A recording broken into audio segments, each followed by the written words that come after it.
चूंकि एसआईटी, एक राज्य स्तर की एसआईटी इस पूरे मामले की निगरानी कर रही है, जिसमें यूपी पुलिस, एफएसडीए, इनसे जुड़े हुए सभी अधिकारी मौजूद हैं।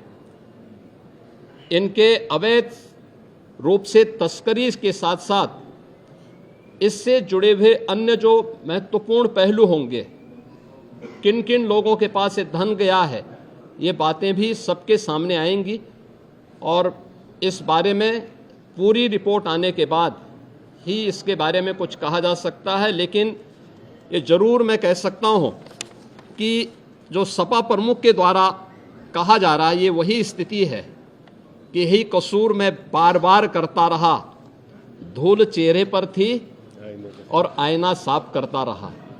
यानी फोटो इनकी है उन माफियाओं के साथ, तो स्वाभाविक रूप से अवैध लेन देन में भी संलिप्तता कहीं ना कहीं सामने आएगी। जांच आने दीजिए, दूध का दूध और पानी का पानी सबके सामने आएगा।